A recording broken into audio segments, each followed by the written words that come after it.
नमस्कार, मैं अमित कुमार स्वागत करता हूं आपके अपने पसंदीदा YouTube चैनल A3 एकेडमी पर।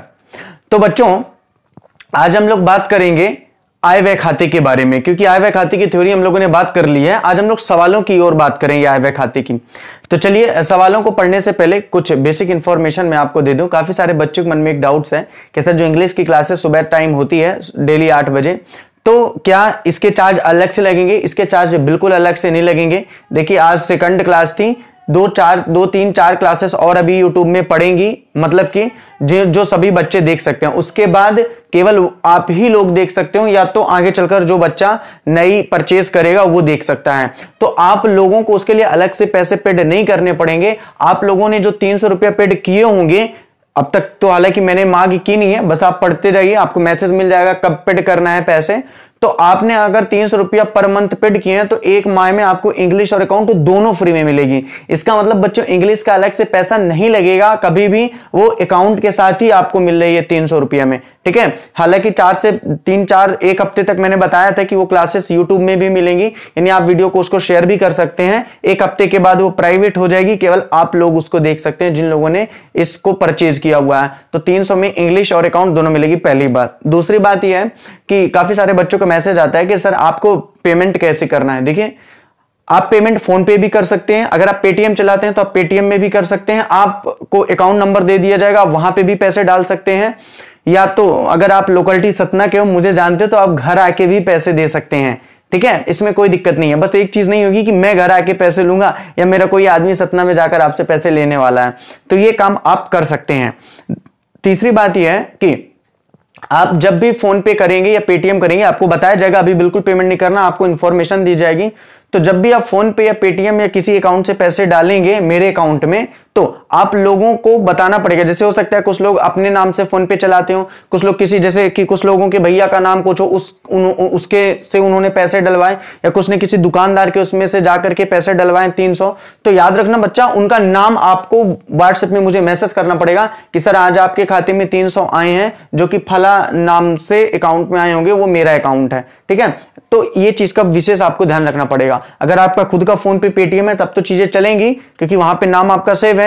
लेकिन अगर नहीं है तो आप इसका ध्यान रखिएगा और स्क्रीनशॉट लेकर के जब रिसीव्ड हो जाएगा जरूर भेज दीजिएगा। ठीक है, हालांकि ऐसी कोई दिक्कत आएगी नहीं, आप आराम से उसको पेमेंट कर सकते हैं। ओके, किसी का भी पैसा मारा नहीं जाएगा। और एक बार फिर से मैं आपको बता दूं बच्चा, पूरी क्लास हम देंगे यहां पे, है ना, कोई भी दिक्कत लेने की बात नहीं है। आप अगर देखो, अगर पॉलिटिक्स करने की कोशिश की, मैं फिर से बता रहा हूं, मैं सचेत कर रहा हूं बार बार। अब जैसे कल वाला जो वीडियो था, कुछ लोगों तक फॉरवर्ड किया गया, किसी एक ने कुछ लोगों तक फॉरवर्ड किया, मैं भी नाम नहीं ले रहा हूं, उसके बारे में मैं बात कर लूंगा, वो मेरा काम है, आप लोग परेशान मत होइए। ठीक है, वो मेरा काम है, मैं उसको देख लूंगा। तो ऐसी गलती मत करो प्लीज, मैं उस बच्चे को बोल रहा हूं, वो सुन भी रहा है। ऐसी गलती बच्चा अगर आपने की ना, तो कैरियर आपका बर्बाद होना है, क्योंकि पता है मैं कल को पैसे ले करके और फिर आपको ब्लॉक करूंगा, याद रखना। फिर आपको मैं ब्लॉक करूंगा, फिर आप कहीं के नहीं रह जाओगे। पैसे भी गए तो पैसे तो चलो 300 गए, उसकी परवाह नहीं है, आपको रिटर्न भी कर दिए जाएंगे। लेकिन आपको फ्यूचर में कभी भी हमारी टीम से जुड़ने का मौका नहीं मिलेगा, और फ्यूचर जाए 360 में आपको अकाउंट और इंग्लिश कभी पढ़ने को नहीं मिलेगी। फिर आप मन मर्जी सिर पटक लो, नहीं मिलेगा। और सर, तो सिर क्यों पटकेंगे, कहीं और से पढ़ लेंगे। अगर इस तरह की अकाउंट और इंग्लिश आपको कहीं और पे मिल जाए ना, तो प्लीज कमेंट बॉक्स में लिख देना कि सर, इस तरह की इंग्लिश और अकाउंट मेरे सर पढ़ाते हैं, या जहां से भी मैं चैलेंज करके बोल रहा हूं, अगर इससे अच्छा कॉन्सेप्ट आपको इंग्लिश और अकाउंट में मिलेगा तो मैं अकाउंट और अजय सर इंग्लिश पढ़ाना ही छोड़ देंगे। अगर इतना पॉसिबिलिटी के साथ, गारंटी के साथ आपको बता रहे हैं ना, तो ईमानदारी से पढ़िए। और ये 4 या 6 दिन के लिए हम लोग क्लास नहीं लाए हैं भाई, हमको आपसे पैसे चाहिए ना हर महीने। ऐसा थोड़ी कि 1 महीने लेके हम लोग रफू चक्कर हो गए भाई, हमको आपसे अगले महीने भी चाहिए, और अगले महीने तो आप तभी दोगे ना पैसे जब इस महीने आपने पैसे दिए और मैंने पूरा पढ़ाया। भाई, हमको तो अगले महीने भी आपको जोड़ना है, उसके अगले महीने भी जोड़ना है। तो वो आराम से आप करते रहिए, कोई दिक्कत नहीं है। आपको पूरे महीने क्लास मिलने वाली है। ठीक है, इंग्लिश और अकाउंट की। बहुत कम ऐसा होगा जब गैप हो किसी दिन, अगर कोई जरूरी काम निकला है तो आपको इंफॉर्मेशन कर दिया जाएगा। तो बच्चा, शेयर करने की हिमाकत मत करो, वरना प्रॉब्लम आपको होने वाली है। स्मार्टनेस मत बनिए। इतना बड़ा हमारा सर्वर काम कर रहा है, तो छोटी सी बात आपको क्लियर कर दूंगा। ठीक है, इन फ्यूचर आपको पर्सनल भी लिंक भेजी जाएगी, और वहां से अगर आपने शेयर किया तो पता चल जाएगा कि इस बंदे ने 2 व्यूज आए हैं। इसका मतलब जब इसको अकेले शेयर किया गया था तो 2 कैसे आ गए। तो सारी सिक्योरिटी यहां से दी जाएगी। अभी तो स्टार्ट है तो कोई दिक्कत नहीं है, लेकिन याद रखना, कहने का मतलब है कि अगर आप परचेज कर रहे हो तो ये समझ के परचेज करना कि आपको ही 300 देने पड़ेंगे। वो वीडियो आप शेयर डाउनलोड कुछ भी नहीं कर पाओगे, ठीक है। अभी तो शुरुआत है, 1 2 3 वीडियो आप ऐसा कर लोगे, लेकिन फिर नहीं कर पाओगे। तो इस चक्कर में कि सर 2 लोगों को मैंने शामिल किया हुआ है, 150 तुम देना, 150 हम दे देंगे, तुम्हारे में भी जाएगी मेरे में, पता चला आपने भुगतान कर दिया, आप में भी बंद हो गई, उसके में भी। तो ये चीजें याद रखना, ये होगा। इसलिए प्लीज पॉलिटिक्स करने की कोशिश मत करें। हमारी मेहनत, एक गुरु की मेहनत जो होती है वो सबसे बड़ी होती है। तो हमारा आशीर्वाद लीजिए, हमारा काम लीजिए, और आपका जो भी फीस है वो आप पेड करिए और ईमानदारी से पढ़िए। बच्चा कोई दिक्कत नहीं है, आप सब हमारे अपने हैं और हम सारे सर आपके हैं, ठीक है। कोई भी डाउट नहीं होगा। जैसे ये चैप्टर खत्म हो जाएगा तो उसका आपको लाइव टेस्ट रख दिया जाएगा, तो वो आप कंप्लीट हो जाएगा। चलो अब बातें नहीं करते हैं, अब चलते हैं सीधे अपने कॉन्सेप्ट में। बच्चा हम लोग बात करेंगे आय व्यय खाते के सवाल के बारे में, लेकिन सवाल को पढ़ने से पहले कुछ बातें हम लोग कर लेते हैं जिनके बारे में जानना आपको बेहद ही जरूरी है। सबसे पहला चंदा, बात को समझिएगा, जो मद में यहां पे लिखने जा रहा हूं वो बहुत ही इंपॉर्टेंट है, क्योंकि अगर हमको आय व्यय खाता वास्तव में बहुत अच्छे ढंग से पढ़ना है तो हमसे ये सारी चीजें बहुत अच्छे ढंग से आनी चाहिए। अब देखिए मैंने आपको बताया था, बहुत अब गौर से सुनना। अब कुछ भी देखो, हो सकता है कमेंट सेशन सर ऑफ किए हो, तो परेशान मत, तो क्या करोगे आप, लाइव कमेंट करके क्या करोगे भाई, वहां पे सवाल थोड़ी लिखोगे कि हमको ये पूछना है। एक बात और, अगर आपको कोई भी प्रॉब्लम जाती है तो ग्रुप में आप फोटो भेज दीजिए कि सर ये सवाल हमसे नहीं बना हुआ है, ठीक है। हालांकि जितने भी सवाल हैं वो सारे कराए जाएंगे, फिर भी कोई दिक्कत जाती है तो प्लीज कमेंट करके आप पूछ सकते हैं, उसका रिप्लाई आपको दिया जाएगा, ठीक है। तो ये बच्चा काम कर सकते हो, कोई दिक्कत वाली बात नहीं है, ध्यान से समझो। तो जैसे कि मैंने आपको बताया था कि जो आय व्यय खाता होता है, उस आय व्यय खाते में केवल आगमगत आय को लिखा जाता है। किसको लिखा जाता है? आगमगत आय को। तो हमें ये कैसे पता चलेगा कि पूंजीगत आय कौन है, आगमगत आय कौन है? क्योंकि हम सबको पता है कि 2 प्रकार के होते हैं मदें, एक तो होती है पूंजीगत मदें और एक होती है आगमगत मदें। हम सबको पता है कि आय व्यय खाते में केवल आगमगत मदों का लेखा होता है, पूंजीगत मदों का लेखा नहीं होता है। अब यार ये मत बोलना कि पूंजीगत मदों का लेखा क्यों नहीं होता, ये सारी चीजें आय व्यय खाते की विशेषता आय व्यय खाता पढ़ाते समय मैं बता चुका हूं, ठीक है। तो इसमें आगमगत आय का ही लेखा होता है, आगमगत व्यय का ही लेखा होता है। तो हम ये जो मद लिख रहे हैं, इन मदों में कुछ कंफ्यूजन है जो विद्वानों के द्वारा भी है, तो उन मदों के बारे में आप समझो। सपोज दैट अगर चंदा लिखा हुआ है, चंदा को हम लोग क्या बोलते हैं? सब्सक्रिप्शन बोलते हैं। अगर चंदा लिखा हुआ है तो इसे हमेशा आगमगत आय मानना। क्या मानोगे? इसे आगमगत आय मानना। ध्यान समझना, अगर आप इसे आगमगत आय मानोगे तो इसका मतलब क्या है? इसका मतलब है कि चंदे को आय व्यय खाते में लिखा जाएगा, चंदे को आय व्यय खाते में लिखा जाएगा। और याद रखना, इस चंदे में भी 3 अलग अलग चंदे होंगे। कैसे चंदे होंगे? ध्यान समझना है। एक तो होगा आपका प्रीवियस ईयर का चंदा। कैसा चंदा होगा? प्रीवियस ईयर का। अगर वो प्रीवियस ईयर का है, प्रीवियस ईयर मतलब तो आप समझ ही गए होंगे, प्रीवियस ईयर मतलब गत वर्ष। प्रीवियस ईयर मतलब क्या होता है? गत वर्ष। एक चंदा हो सकता है करंट ईयर का लिखा हो, ध्यान से समझना बात को। एक चंदा हो सकता है करंट ईयर का हो, ठीक ना, एक चंदा करंट ईयर का हो, जिसको हम लोग क्या कह सकते हैं? चालू वर्ष। जिसको हम लोग क्या कह सकते हैं? चालू वर्ष, ठीक है, कोई दिक्कत नहीं है। और एक चंदा होता है एडवांस ईयर का, जिसको हम लोग क्या बोलते हैं? तो जिसको हम लोग बोलते हैं, या नेक्स्ट ईयर भी इसको अपन लिख सकते हैं, कोई दिक्कत वाली बात यहाँ पे है नहीं। जिसको हम लोग क्या बोलते हैं? आगामी वर्ष। जिसको हम लोग क्या बोलते हैं? आगामी वर्ष बोलते हैं। तो देखो चंदा जो है वो 3 प्रकार का हो सकता है। किस में? सबसे पहले तो प्रीवियस ईयर यानी गत वर्ष का, करंट ईयर चालू वर्ष का, एडवांस ईयर यानी आगामी वर्ष का। बच्चा आपको याद क्या रखना है? आय व्यय खाते में केवल और केवल करंट ईयर का चंदा ही लिखा जाएगा। आय व्यय खाते में केवल किस वर्ष का चंदा लिखा जाएगा? गत वर्ष का, सॉरी चालू वर्ष का, गत वर्ष बोल दिया क्या, सॉरी, चालू वर्ष का ही चंदा लिखा जाएगा। यानी गत वर्ष के चंदे और एडवांस ईयर के चंदे यहां पे नहीं लिखे जाएंगे। और यदि गलती से लिख गए हैं, तो यदि लिख गए हैं और चालू वर्ष में जुड़े हुए हैं तो क्या कर दिए जाएंगे? माइनस कर दिए जाएंगे। सर ये बात समझ में नहीं आई, लिख दिए हैं जुड़ गए हैं तो माइनस कर दिए जाएंगे। मान लो लिखा हुआ है चंदा 12,000 रुपया, जिसमें से 1,000 रुपया प्रीवियस ईयर का है और 1,000 रुपया आगामी वर्ष का है, तो आपको 1,000 रुपये क्या कर देना है? माइनस कर देना है। ये बात आप समझ में आ गई। यदि मान लो इस चालू वर्ष का ही चंदा कुछ बचा हुआ है, मान लो लिखा हुआ है कि चंदा इस वर्तमान वर्ष में 12,000 प्राप्त हुआ, 2,000 इसी वर्ष के बाकी हैं, तो यदि बाकी हैं तो उनको क्या कर देना? उनको जोड़ देना है। कहने का अभिप्राय क्या है? कहने का अभिप्राय बच्चा केवल एक है कि आय व्यय खाते में, ध्यान से समझना, आय व्यय खाते में उसी वर्ष की आय और उसी वर्ष के व्यय लिखे जाएंगे जिस वर्ष का आय व्यय खाता तैयार होता है। समझ में आ गया? आय व्यय खाते में उसी वर्ष की आय और उसी वर्ष के व्यय लिखे जाते हैं जिस वर्ष का आय व्यय खाता तैयार होता है। यानी कि पुराने वर्ष और आगामी वर्ष के जो भी मद होती हैं उनका लेखा यहां पर नहीं किया जाता है। ओके ठीक है, तो ये बात हो गई किसके संदर्भ में, चंदे के संदर्भ में। अब अगर बात कर लेते हैं दूसरी, तो दूसरी आती है बात प्रवेश शुल्क की। बात को समझना, तो ये बात तो समझ में, चंदे को हमको कैसे लिखना है सर, समझ गए, कोई दिक्कत वाली बात है नहीं, ज्यादा दिमाग लगाने की आवश्यकता बिल्कुल नहीं है, ठीक है। अगर आपने प्रवेश शुल्क को अगर आपने पूंजीगत मान करके और लेखा नहीं भी किया और नीचे नोट लगा दोगे तब भी आपका आंसर गलत नहीं माना जाएगा। तो बच्चा ध्यान से चीजों को अभी समझो। जैसे यहां पे लिखा हुआ प्रवेश शुल्क, सर ये आप क्या बोल गए हमें समझ नहीं आया, अभी आपको समझ में आ जाएगा, पूरी क्लास लो आज, ठीक है। प्रवेश शुल्क, अब देखो प्रवेश शुल्क के बारे में सभी विद्वान एक मत नहीं है। कुछ विद्वानों का यह मानना है कि प्रवेश शुल्क को पूंजीगत आय माना जाए, क्योंकि प्रवेश शुल्क संस्था में एक बार दी जाती है किसी भी सदस्य के द्वारा जो उस संस्था में प्रवेश प्राप्त करता है। कुछ विद्वानों का मत है क्योंकि हर वर्ष नए सदस्य संस्था से जुड़ते हैं, इसलिए प्रवेश शुल्क हर वर्ष मिलती है, तो इसलिए विद्वान इस मत में सहमत नहीं है कि प्रवेश शुल्क को क्या माना जाए। तो सर जब विद्वान सहमत नहीं है तो हमें क्या मानना है, तो बच्चा याद रखना, हमें यदि प्रवेश शुल्क की राशि कम है, ध्यान से समझना, यदि प्रवेश शुल्क की राशि कम है तो इसको क्या मानोगे, आगमगत मान लोगे। क्या मान लोगे, इसे आगमगत मान लोगे। और यदि प्रवेश शुल्क की राशि अधिक है तो इसे क्या मान लोगे, पूंजीगत मान लोगे। क्या मान लोगे, पूंजीगत मान लेंगे। अब आपके मन में एक डाउट और शुरू हो गया कि सर कितनी कम है तो आगमगत मानना है और कितनी अधिक है तो पूंजीगत मानना है। बच्चा ध्यान से समझो, अगर राशि नॉर्मल 3 से 4 हजार है तो इसको अपन प्रवेश शुल्क मानेंगे, यानी आगमगत मानेंगे, और यदि ज्यादा है तो उसको अपन पूंजीगत मानेंगे। बच्चे एक चीज कंफ्यूजन में मत पड़ना, यहां पर स्पष्ट नहीं लिखा हुआ है कि प्रवेश शुल्क को क्या मानना है और प्रवेश शुल्क की कितनी राशि को क्या मानना है, तो इसमें भी परेशान होने की जरूरत नहीं है। अगर ऐसा होता तो मैं यहां पे आपको जरूर बताता, पूरी किताब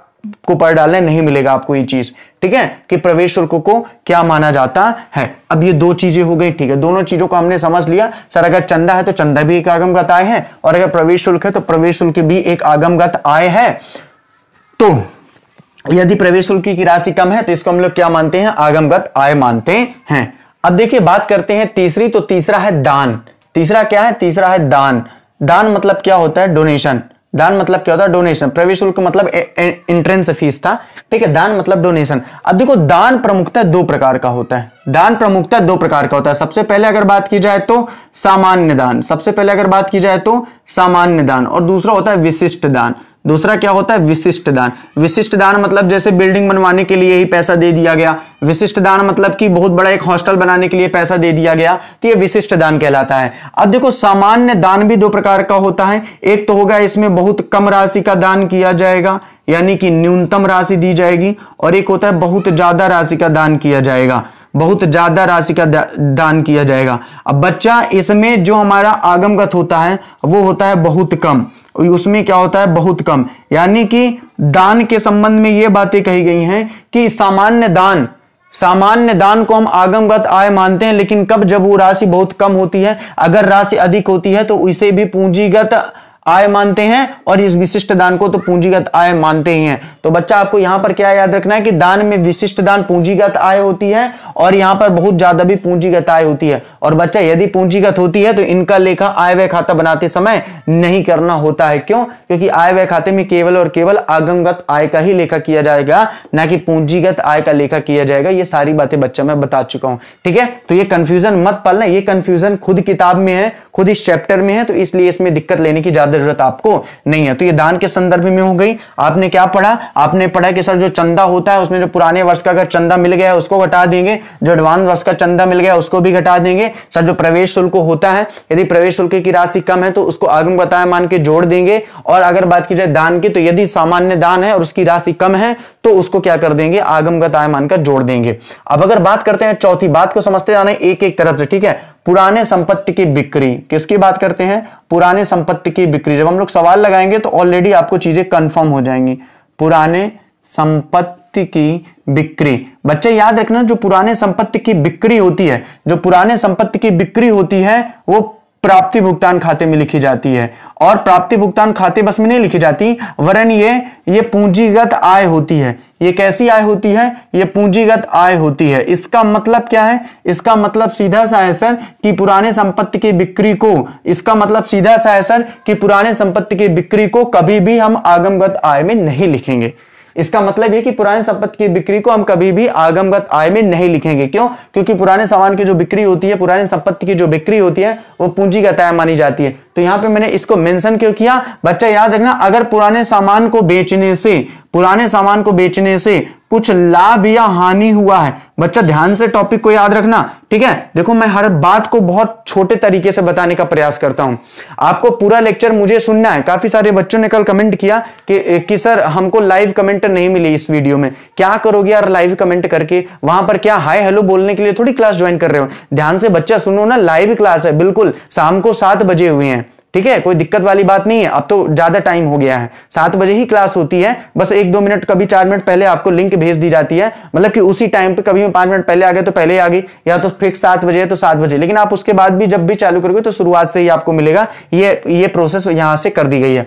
अब देखो पुराने संपत्ति की बिक्री से जो लाभ या हानि होता है, बच्चा ध्यान रखना, जो लाभ या हानि होता है उसको आगमगत आय में लिखते हैं, उसको आगमगत आय में लिखते हैं। सर बिल्कुल भी समझ में नहीं आया है कि आपने ये क्या बताया है। अच्छा तो ध्यान से समझो, मान लो मशीनरी थी, क्या थी मशीनरी, क्या दी हुई थी मशीनरी, जिसकी कीमत कितनी दी हुई थी, जिसकी कीमत दी हुई थी 3000। इस मशीनरी को बेचा गया कितने में? इस मशीनरी को बेचा गया 2000 में। बात को समझना, ये मशीनरी की लागत थी और ये मशीनरी का क्या था? विक्रय मूल्य था, यानी इस मशीन को बेचा गया कितने में? बोले सर 2000 रुपये में बेचा गया है। तो ये जो 2000 रुपये में मशीन को बेचा गया है, इसको अपन नहीं लिखेंगे आगमगत आय खाते में। क्यों? क्योंकि ये प्राप्ति भुगतान खाते में लिखी जाती है, एक पूंजीगत आय मानी जाती है। लेकिन 1000 रुपया का जो क्या हुआ है? हानि हुई है। 1000 की क्या हुई? हानि। भाई मशीन की लागत कितनी थी? 3000 थी, मशीन बिकी कितने में? बोले सर 2000 रुपये में। तो हानि कितनी की हुई? बोले सर 1000 की। तो बच्चा ये जो 1000 की हानि हुई है ना, वो कहां लिखी जाएगी? आगमगत आय में, यानी आय व्यय खाते में लिखी जाएगी। और किधर लिखी जाएगी? यदि हानि होगी तो किधर लिखी जाएगी? व्यय में। और यदि मान लो कि 3000 की मशीन 3500 में बेचता तो 500 रुपया कहां लिखे जाते? बोले सर 500 लिखे जाते आय में। तो बच्चा क्लियर हो गया यहां पे। क्या क्लियर हुआ? कि यदि पुराने संपत्ति की बिक्री हुई है तो वो पूंजीगत प्राप्ति मानी जाती है, लेकिन यदि पुराने संपत्ति की बिक्री से कोई आय या लाभ, कोई लाभ या हानि प्राप्त हुआ है तो उसको अपन कहां लिखते हैं? आगमगत आय मानकर उसका लेखा किया जाता है, या आगमगत व्यय। आगमगत आय और व्यय क्यों? यदि संपत्ति को बेचने से आय होती है यानी लाभ होता है तो आगमगत आय मानकर इनकम में लेखा कर देंगे, और यदि व्यय होता है यानी कि हानि होती है तो उसको एक्सपेंडिचर अकाउंट में क्या कर देंगे? एक्सपेंडिचर व्यय में क्या कर देंगे? उसको लिख देंगे। यहां तक किसी को कोई दिक्कत तो नहीं है ना? प्रवेश शुल्क को भी हम लोग लिखते हैं, हम लोग चंदे को भी लिखते हैं, हम लोग सामान्य दान की कम राशि को भी लिखते हैं, हम लोग पुरानी संपत्ति की जो बिक्री हुई है उसे नहीं लिखते हैं, लेकिन उस बिक्री से जो प्रॉफिट एंड लॉस होगा उसको यहां पर मेंशन जरूर किया जाएगा। अब एक अगला टॉपिक ध्यान से समझो, कौन सा हो गया? ये चौथा था शायद, 5वां। तो 5वां टॉपिक क्या है? खेल या रद्दी सामान की बिक्री। खेल या रद्दी सामान की बिक्री। खेल या रद्दी सामान की बिक्री। बच्चे याद रखना, खेल या जो रद्दी सामान की बिक्री होती है, खेल या रद्दी सामान की जो बिक्री होती है उसका भी लेखा किया जाता है। खेल या रद्दी सामान की जो बिक्री होती है उसका लेखा भी कहां किया जाता है? और कहां पे? आगमगत मद है ये, यानी आगमगत मद है ये। कैसी मद है? आगमगत मद है। अब ये क्या मानी जाएगी? आय मानी जाएगी। अब आपके मन में हजारों तरीके के प्रश्न उठ रहे होंगे। पहला प्रश्न तो भाई यही उठ रहा होगा कि सर इसके पहले आपने बताया कि पुराने संपत्ति का यदि विक्रय किया गया तो पूंजीगत आय मानी जाएगी, और यहां पे आप बता रहे हैं कि यदि खेल या रद्दी सामान की बिक्री की गई है तो आगमगत आय मानी जाएगी। सर ये कंफ्यूजन दूर करिए। इसका कंफ्यूजन इतना ही है क्योंकि खेल या रद्दी सामान की बिक्री की राशि बहुत कम होती है और ये डेली किए जाते हैं, इसलिए इनको आगमगत आय मानते हैं। तो यदि लिखा होगा खेल या रद्दी सामान को बेचा, न्यूज़पेपर को बेचा 500 रुपया में, तो आगमगत आय होगी, ठीक है। लेकिन मशीन को बेचा 12000 रुपये में, ये आय नहीं होगी। बच्चा ध्यान रखना, वहां पे मैंने संपत्ति की बात की है। मैंने बोला है कि पुराने संपत्ति की बिक्री पूंजीगत आय मानी जाती है, ना कि खेल या रद्दी सामान की बिक्री, ठीक है। ओके, क्योंकि खेल या रद्दी सामान एक प्रकार की संपत्ति नहीं होती है। ओके, चलो क्योंकि संपत्ति तो वो होती है ना, अगर संपत्ति की करेक्ट डेफिनेशन में जाया जाए तो संपत्ति क्या होती है? संपत्ति वो होती है जिसके माध्यम से लाभ कमाया जाता है, ठीक ना, उसको उपस्थित रख करके संस्थाएं लाभ कमाती है, जैसे बिल्डिंग, भवन, मशीनरी इत्यादि। अब खेले रद्दी सामान की बिक्री को प्रॉफिट तो कमाया जा सकता है, लेकिन उसको बेचकर कमाया जा सकता है, रख कर नहीं कमाया जा सकता, ठीक है। तो संपत्ति में ये नहीं आती है, तो इसको याद रखना कि खेल, फिलहाल आपको ये याद रखने की आवश्यकता नहीं है कि संपत्ति है कि नहीं है, आपको याद ये रखना है कि खेले रद्दी सामान की बिक्री को आगमगत आय माना जाता है। देखो, दो तरह की स्टडी होती है, एक होती है स्मार्ट स्टडी और एक होती है रट्टा मारे रहो, रट्टा मारे रहो, रट्टा मारे रहो। आपको नंबर लाना है ना, आप बिल्कुल ईमानदारी से मेहनत करिए, जितना भी यहां से पढ़ाया जाएगा, जैसे ये चैप्टर खत्म हो जाएगा, ये चैप्टर जब खत्म हो जाएगा तो आप प्रीवियस ईयर का पेपर उठाइएगा, ठीक है। हालांकि उसके पहले तो ये चैप्टर था नहीं, तो उसके पहले तो आपको मिलेगा नहीं, आप प्रीवियस ईयर का पेपर उठाइएगा और पेपर उठा करके आप चेक करिएगा कि इस चैप्टर से कितने क्वेश्चन आए हैं, क्योंकि इस चैप्टर से 10 नंबर का आता है, कितने क्वेश्चन आए हैं और आपसे कितने बन रहे हैं। अगर आपसे एक ऑब्जेक्टिव या एक भी सवाल या एक भी थ्योरी ऐसी मिलेगी जो यहां पे नहीं पढ़ाई गई होगी, तो आपके पूरे पैसे रिटर्न कर दिए जाएंगे। एकदम चैलेंज है, मैसेज कर देना, ये रिकॉर्ड कर लिया करो इन सब बातों को, है ना, कि सर ने बोला था, हमने मैसेज किया, ये तो आपने पढ़ाया नहीं था जो एग्जाम में आया हुआ था। नहीं होगा बच्चा, अगर मैं इतना कॉन्फिडेंस से बोल रहा हूं तो समझो इस बात को, ठीक है। चलो, तो ये चीजें हो गई। अब देखो, एक चीज और इश्यू है, वो है आजीवन सदस्यता शुल्क को, ठीक है। किसको है? आजीवन सदस्यता शुल्क। कौन सा नंबर हो गया? 3, 4, 5, 6, तो ये लास्ट है, इसको थोड़ा सा बच्चे याद रखना, आजीवन सदस्यता शुल्क, ठीक है, आजीवन सदस्यता शुल्क। अब देखो, विद्वान इस मत में भी सहमत नहीं है। कुछ विद्वानों का मत है जो पूंजीगत मत मानते हैं, उन्होंने कहा कि आजीवन सदस्यता शुल्क वर्ष में एक ही बार लिया जाता है, जीवन काल में एक ही बार लिया जाता है, इसलिए इसे पूंजीगत आय माना जाए। लेकिन कुछ विद्वानों का मत है क्योंकि नए सदस्य हर वर्ष जुड़ते रहते हैं, तो हर वर्ष उन्होंने नए नए सदस्य जुड़ करके आजीवन सदस्यता शुल्क देते रहते हैं, इसलिए इसको आगमगत आय माना जाए। तो बच्चा याद रखना, आजीवन सदस्यता शुल्क के बारे में जब तक कुछ नहीं दिया है तब तक अपन नहीं मानेंगे, यानी कि इसको आगमगत कब मानेंगे? जब क्वेश्चन में खुद दिया हुआ है कि आजीवन सदस्यता शुल्क को आगमगत आय माना जाए, और यदि नहीं दिया है तो आप इसको नहीं लिखिएगा, आप इसको नहीं लिखिएगा, ठीक है। अब देखो, आपको क्या क्या चीजें मिल गई, आपको यह पता चल गया है कि आगमगत आय व्यय खाते में, आपको यह पता चल गया है कि आगमगत आय व्यय खाते में केवल और केवल आगमगत आय का ही लेखा होता है। किसका लेखा होता है? केवल और केवल आगमगत आय का ही लेखा होता है, और या तो आगमगत व्यय का लेखा होता है, या तो आगमगत व्यय का लेखा होता है, बाकी बीच में कछु का लेखा नहीं होता है, ये याद रखना, ठीक है। बाकी बीच में किसी का भी लेखा नहीं होता है। अब यहां पे थोड़ा सा ये कंफ्यूजन आपको बार बार हो सकता है कि कौन सी आगमगत है, कौन सी पूंजीगत है, तो इसके बारे में हमने यहाँ पे चर्चा पहले से कर रखी है, ठीक है, कि कौन सी आगमगत होती है और कौन सी पूंजीगत होती है, यही चर्चा तो हम लोग आज कर रहे थे, ठीक है। चलो, क्लियर है यहां तक? कोई दिक्कत तो नहीं है?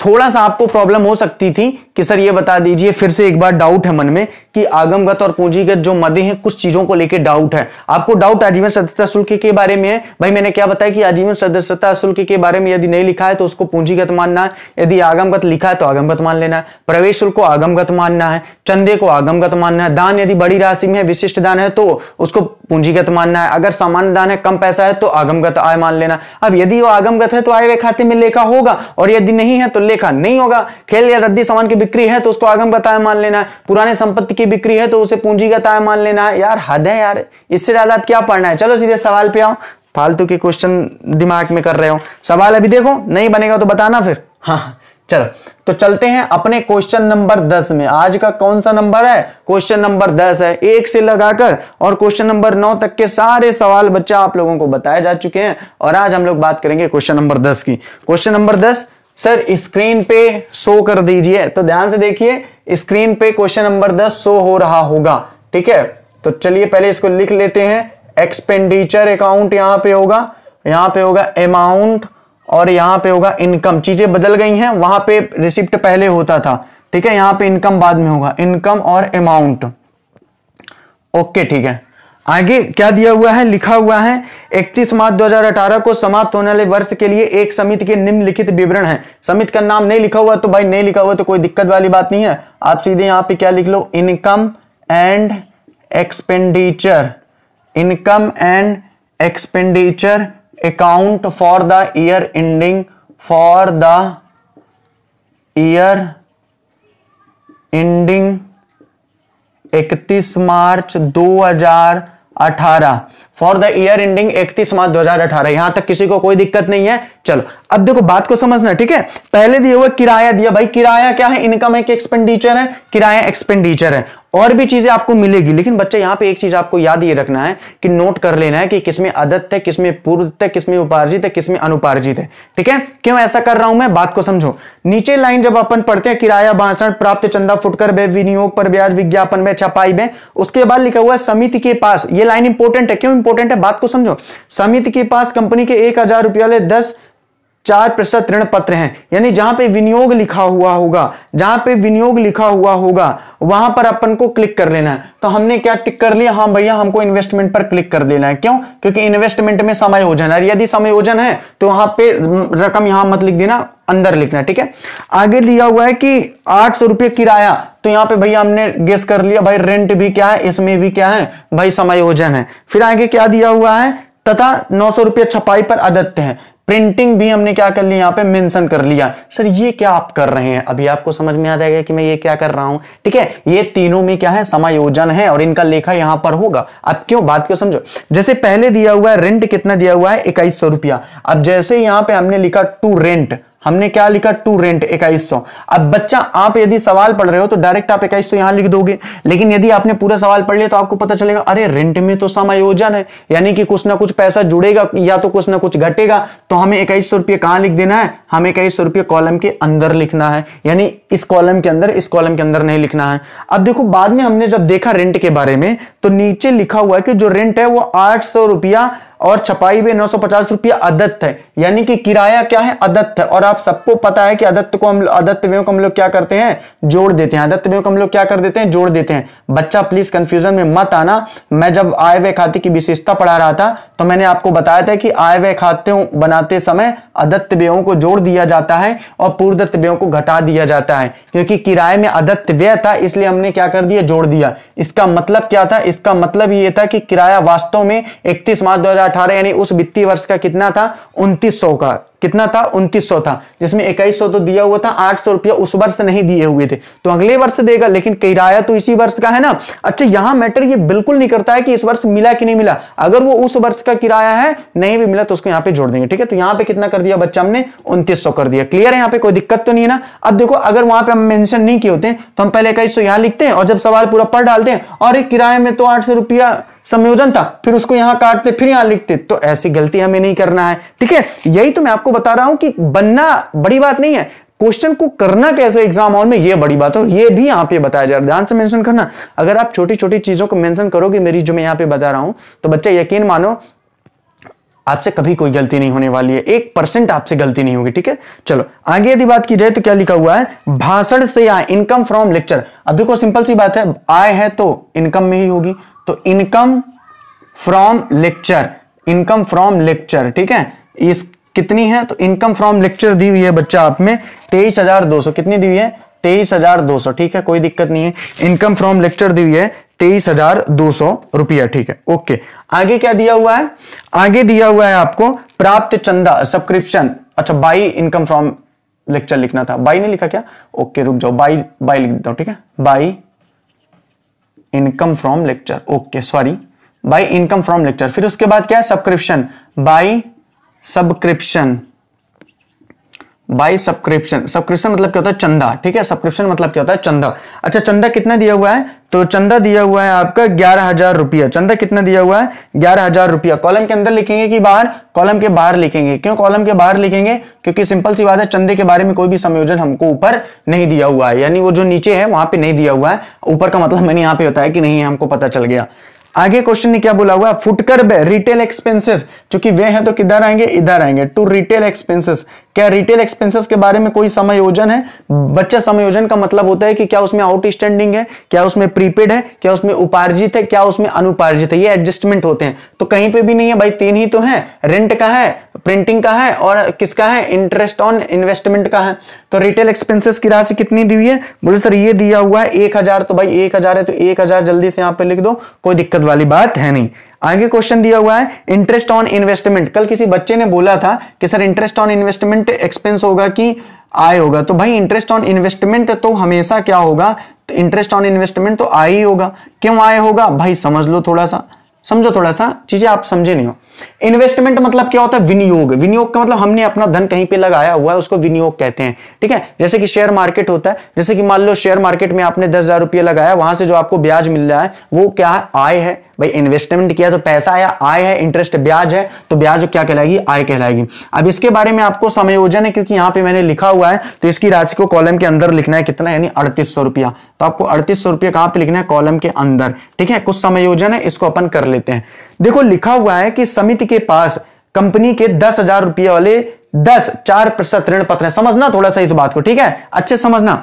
कितने रुपया वाले, 10,000 रुपया वाले। कितने हैं, बोले सर 10 हैं। अब ये 10,000 रुपया वाले 10 और ऋण पत्र क्या होता है बच्चा, यहां पे ऋण पत्र को डिफाइन मत करवाओ, वरना 2 से 3 दिन ऋण पत्र को डिफाइन करने में चले जाएंगे। क्यों, क्योंकि ऋण पत्र संबंधी लेके एक चैप्टर का ही नाम है, जब हम लोग चैप्टर नंबर 8 पढ़ेंगे, ठीक है। अब यहाँ पे ऐसे समझ लो आप कि 10,000 रुपया वाले 10 हैं, प्रत्येक 10,000 मतलब 10 ऋण पत्र कंपनी के खरीदे हुए हैं। प्रत्येक कितने के हैं, 10,000 के हैं। तो कंपनी के कितने ऋण पत्र खरीदे हुए हैं, बोले सर कंपनी के 1 लाख ऋण पत्र खरीदे हुए हैं। कितने, 1 लाख। और इन पर कितना ब्याज मिलता है, तो इन पर 4% ब्याज मिलता है। परसेंट का मतलब तो आप समझ ही गए होंगे, परसेंटेज का मतलब होता है 4/100, यानी कुल कितनी ब्याज प्राप्त होती है, बोले सर कुल 4,000 ब्याज प्राप्त होती है। और ब्याज प्राप्त कितनी हो चुकी है, ब्याज प्राप्त हो चुकी है 3800। इसका मतलब बची कितनी हुई है, बोले सर 200। तो यहाँ पे 200 लिख दो इसको। अब देखो या तो आप आउटस्टैंडिंग लिख लो, या तो क्योंकि ब्याज की बात किया है तो उपार्जित लिख दो इसको, कितना, accrued interest. Okay, accrued interest 200, यहां पे कितना कर दोगे, 4,000। मुझे पता है कि आप लोगों को ये बातें समझ में नहीं आई होंगी, कुछ बच्चों को, एक बार फिर से समझो, कोई दिक्कत नहीं है। देखो विनियोग पर ब्याज आय है, ये तो समझ में आया भाई। इन्वेस्टमेंट किया, इन्वेस्टमेंट से जो पैसे मिले वो तो आय हुई, तो इंटरेस्ट ऑन इन्वेस्टमेंट 3800 दिया हुआ था। समायोजन दिया होता, क्या दिया होता, समिति के पास, बात को समझो, समिति के पास कंपनी के 10,000 रुपया वाले 10,000 रुपया वाले 10 ऋण पत्र हैं, 4% वाले हैं। एक ऋण पत्र की कितनी कीमत है, 10,000। तो 10 ऋण पत्र की कितनी होगी, आप बोलोगे सर 10,000 रुपया वाले 10 लिखा, इसका मतलब क्या है, इसका मतलब भैया कि प्रत्येक 10,000 रुपया का है और 10 ऋण पत्र की कीमत 1 लाख है। यानी कि संस्था ने 1 लाख रुपया, यानी जो लाभकारी ये संगठन है, इसने 1 लाख रुपया के ऋण पत्र कहीं से खरीदे हुए हैं और उन ऋण पत्रों पर ब्याज कितने दिए, 4%। तो 1 लाख का 4% ब्याज कितना होगा, 4,000, जबकि ब्याज मिला कितना है, 3800, यानी 200 रुपया क्या, एक्रूड इंटरेस्ट है। अब ये मत बोलना कि सर एक्रूड इंटरेस्ट का मतलब क्या होता है। एक्रूड इंटरेस्ट का मतलब होता है जो अर्जित तो कर लिया गया है उस वर्ष, लेकिन उसकी प्राप्ति उस वर्ष नहीं हुई है। ऐसे ब्याज को या एक्रूड इनकम, ऐसी आय को उपार्जित आय या उपार्जित ब्याज कहते हैं। ओके बच्चा, ठीक है। आगे अगर बात की जाए तो क्या दिया हुआ है, विज्ञापन व एडवर्टाइजमेंट एक्सपेंसेस। तो यहां पर लिख लो 2 एडवर्टाइजमेंट एक्सपेंसेस। एडवर्टाइजमेंट एक्सपेंसेस बच्चा कितना है, तो एडवर्टाइजमेंट एक्सपेंसेस है 2100 रुपए। कितना है, 2100 रुपया, ठीक है। ओके, आगे यदि बात की जाए तो क्या दिया हुआ है, छपाई में प्रिंटिंग एक्सपेंसेस, 2 प्रिंटिंग एक्सपेंसेस। अच्छा, प्रिंटिंग एक्सपेंसेस के बारे में क्या है, एडजस्टमेंट है, तो हमको कॉलम के अंदर लिखना है। तो प्रिंटिंग एक्सपेंसेस कितना है, तो प्रिंटिंग एक्सपेंसेस है 1250। कितना है, 1250। तो ठीक है, इसको कॉलम के अंदर लिख दो 1250।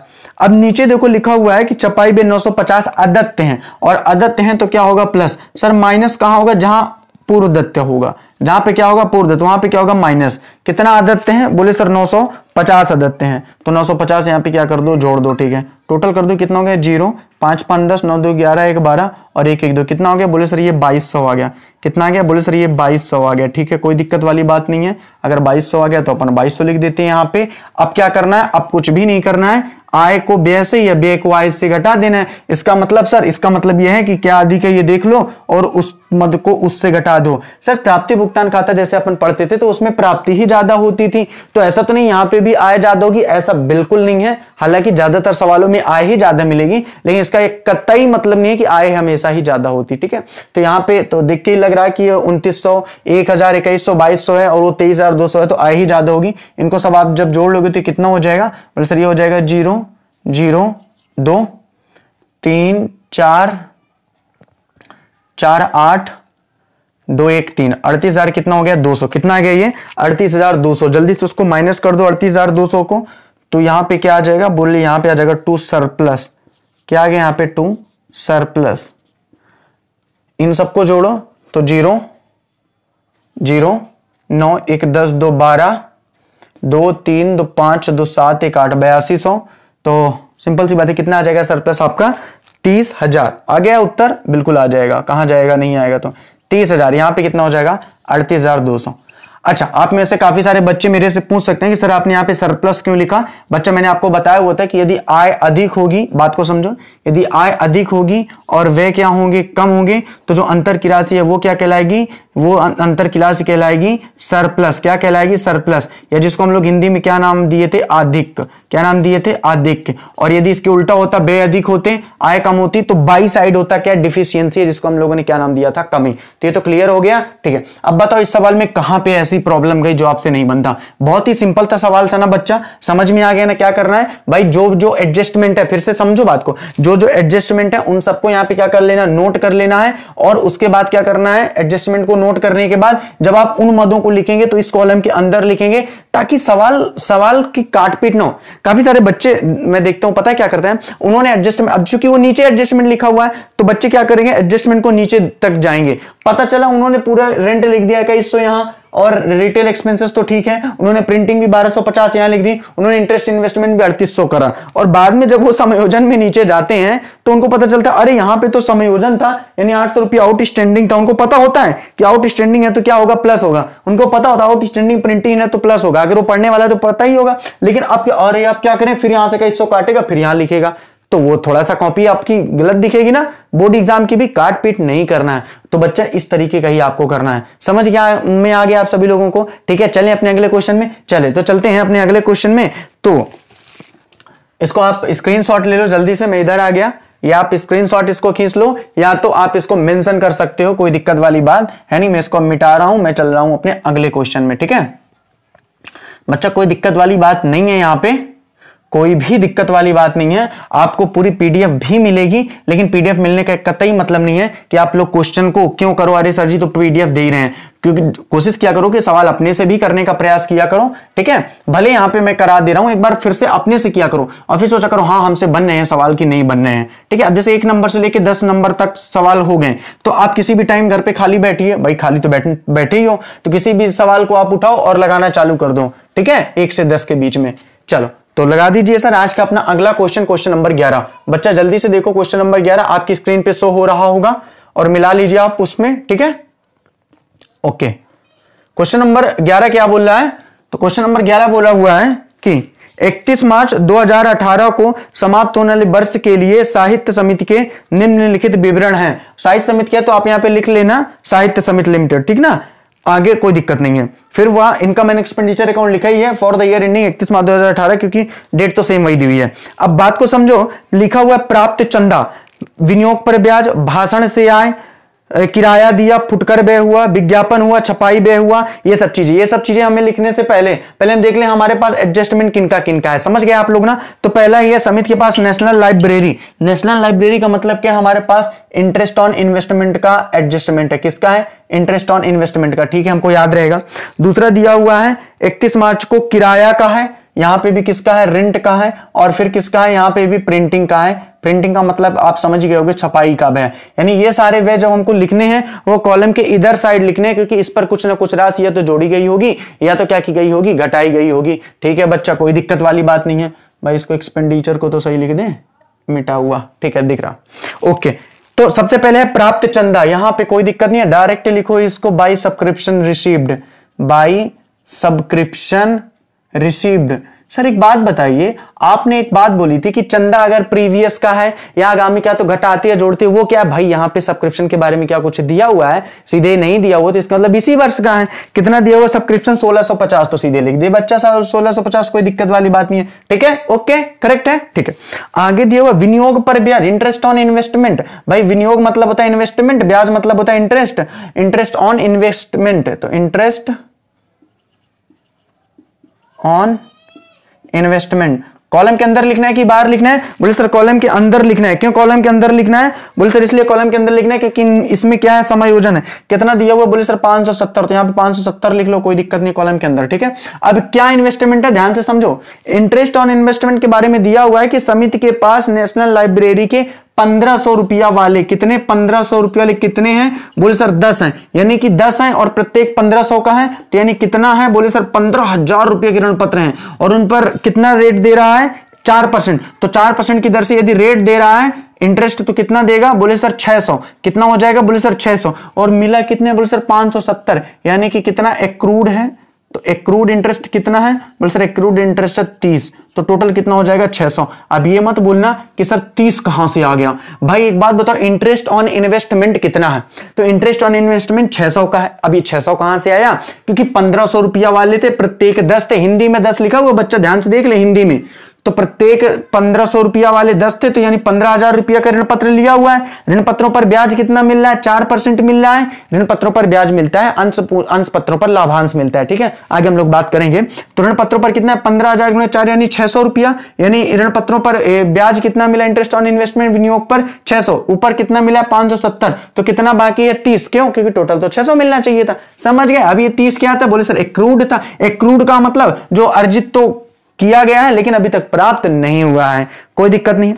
आगे बच्चा क्या है, आगे दिया हुआ है आपका भाषण से आया 3480, by income from lecture, by income from lecture, income from lecture कितना दिया हुआ है, तो ये दिया हुआ है भाषण से आया 3480, ओके नो डाउट 3480। आगे क्वेश्चन क्या दिया हुआ है, विज्ञापन, विज्ञापन किधर आएगा, बोले सर इधर आएगा, टू एडवर्टाइजमेंट है ना, आई कहां से लिख रहा हूं, टू एडवर्टाइजमेंट, ठीक है, तो एडवर्टाइजमेंट कितना एडवर्टाइजमेंट, तो एडवर्टाइजमेंट दिया हुआ है यहां पे,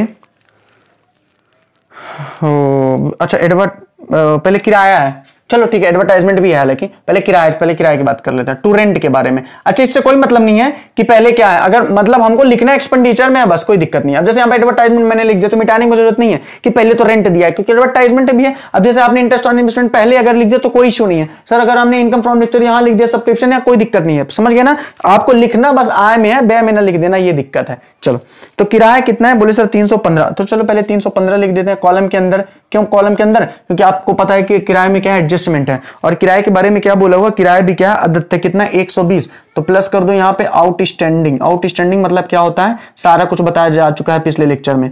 कितना 110 है, 110 है ना, सॉरी 120 है, 120 है, तो कितना हो जाएगा ये हो जाएगा 5 2 1 3 3 1 4 435, कितना हो जाएगा बच्चा, ये 435 हो जाएगा, ओके ठीक है।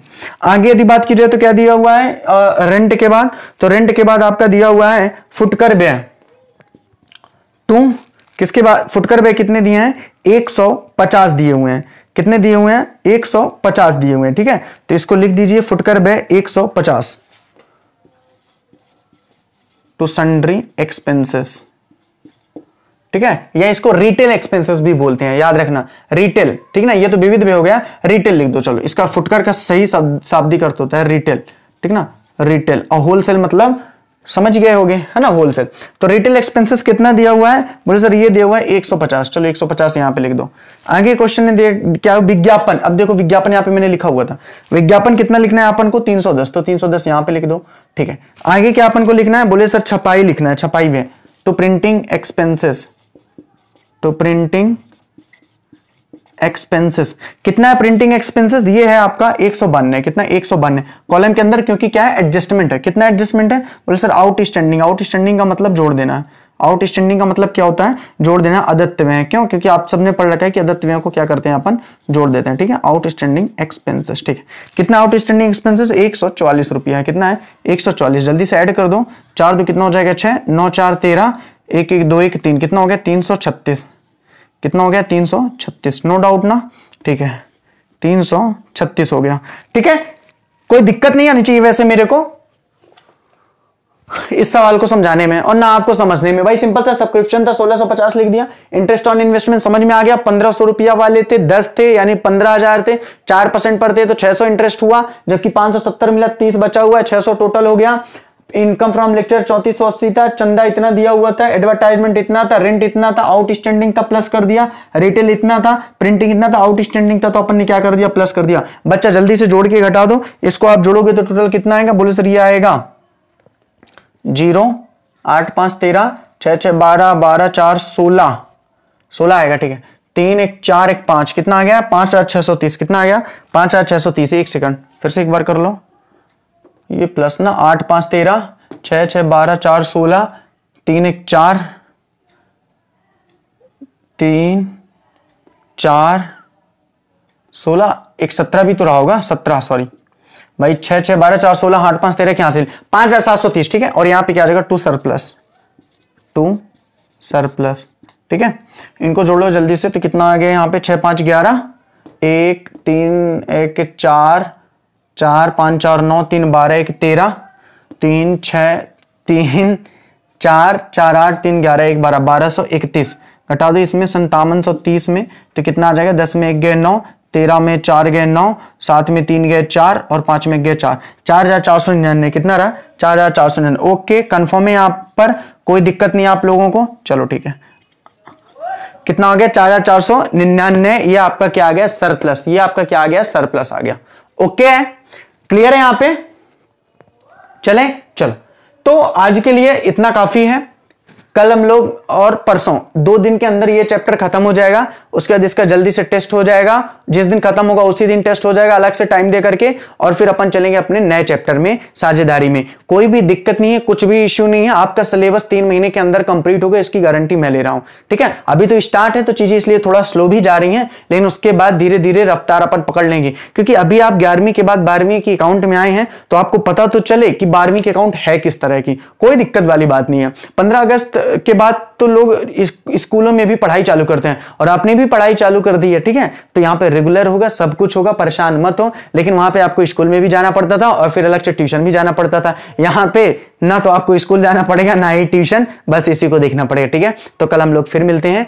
आप लोगों के जो फ्रेंड है, अगर वो हमसे जुड़ना चाहते हैं पेड क्लासेस में, तो ये एज अ आपका गुरु मैं आपसे रिक्वेस्ट कर रहा हूं कि प्लीज अगर वो जुड़ना चाहते हैं उनको बताइए कि कोई भी फ्रॉड नहीं होगा। यहाँ पे सर बहुत अच्छा पढ़ाते हैं, या नहीं पढ़ाते हैं तो वो भी बता दो कि अच्छा नहीं पढ़ाते हैं, और उनको जोड़ने का प्रयास करिए। ईमानदारी से मेहनत करिए, क्योंकि यहां से मैं ईमानदारी से पढ़ा रहा हूं। और जब ईमानदारी से ईमानदारी मिलेगी ना, तो कारवां बन जाते हैं, मंजिलें प्राप्त हो जाती हैं। तो चलिए इन्हीं शब्दों के साथ अब मैं विराम लेता हूं। कल हम लोग फिर मिलेंगे इसी समय में, शाम को 7 बजे, सुबह 8 बजे इंग्लिश की क्लास होगी। अभी 2-3 दिन क्लास आप शेयर कर सकते हैं इंग्लिश की भी, उसके बाद नहीं होगी, ठीक है। हालांकि आगे चल के कोई भी इंग्लिश और अकाउंट शेयर नहीं हो पाएगी, केवल आप देख सकते हैं उसको, ठीक है।